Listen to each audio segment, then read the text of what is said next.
সুস্বাগতম বন্ধুরা, আমি অনামিকা মুম্বাই থেকে। আজ ধোকার ডালনা বানাবো। কিভাবে বানাচ্ছি আপনারা দেখে নিন। এই যে ছোলার ডাল ভালো করে ধুয়ে ভিজিয়ে নেব। 5-6 ঘন্টা ভেজালে খুবই ভালো হয়। ভেজানো হয়ে গেছে।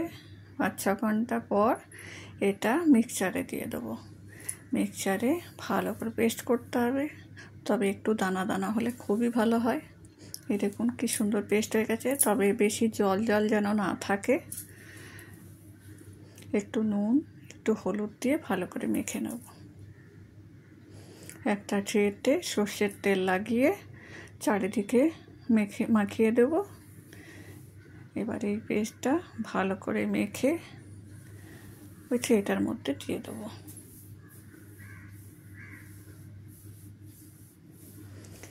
এর মধ্যে দিয়ে এবার ভালো করে ঝাঁকিয়ে নেব এবং সমান করে দেবো। একটা কড়াইতে গরম জল, তার মধ্যে একটা স্ট্যান্ড দিয়ে ট্রেটা দিয়ে দেবো, নিয়ে ঢাকা দিয়ে দেবো যাতে ভাপা হয়, একটু শক্ত হয়ে যায়। এদিকে পেঁয়াজ রসুন আদা টমেটো পেস্ট করে নেব।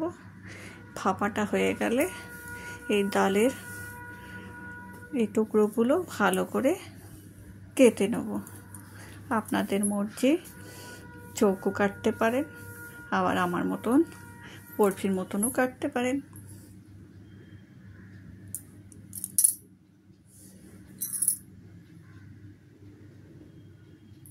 এমনি করে সবগুলো পিস করে নেব।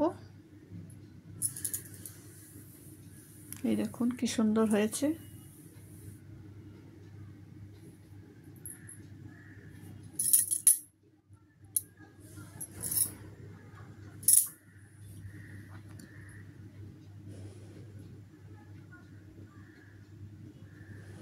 এবার এগুলো গরম তেলে ভেজে দেব। এই যে তেল গরম হয়ে গেছে।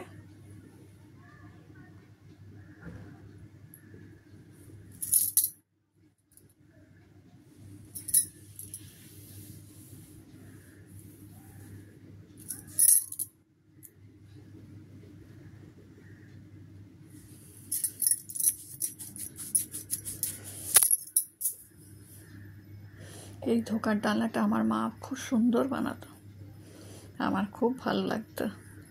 অনেক বছর পর বানাচ্ছি। যে লাল লাল করে ভাজানো হয়ে গেছে, এবার আলুগুলো ভেজে নেবো একটু লাল লাল করে।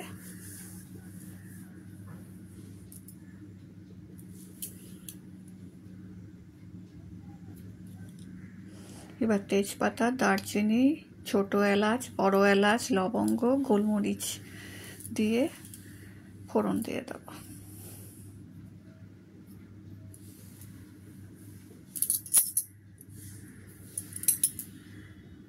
একটু ভাজা হয়ে গেলে পেঁয়াজ রসুন আদা টমেটোর পেস্টটা দিয়ে দেবো।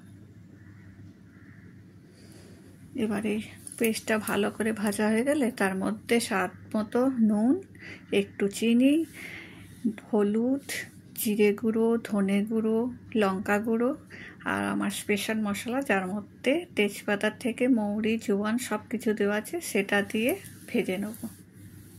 এই দেখুন কি সুন্দর ভাজা হয়েছে, তেল ছাড়ছে। এরপর জল দিয়ে দেবো।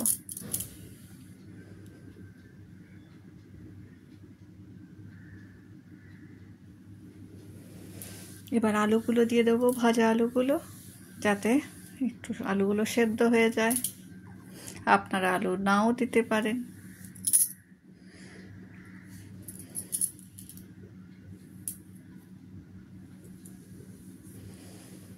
এবার আলুগুলো সেদ্ধ হয়ে গেলে ভাজা ছোলার বরফিগুলো দিয়ে দেবো। ছোলা মানে বুটের ডাল, বুটের ডালের বরফিগুলো দিয়ে দেবো। আন্দাজ মতো জল দেব, যাতে একটু ঝোল ঝোল থাকে, নইলে এই ছোলার ডালের বড়াগুলো টেনে নেবে বরফিগুলো। দেখুন কি সুন্দর হয়েছে। আমার রেসিপি কেমন লাগলো অবশ্যই জানাবেন, লাইক কমেন্ট করবেন। আবার অন্য কোনো রেসিপি নিয়ে হাজির হয়ে যাব। টাটা, ভালো থাকবেন, সুস্থ থাকবেন।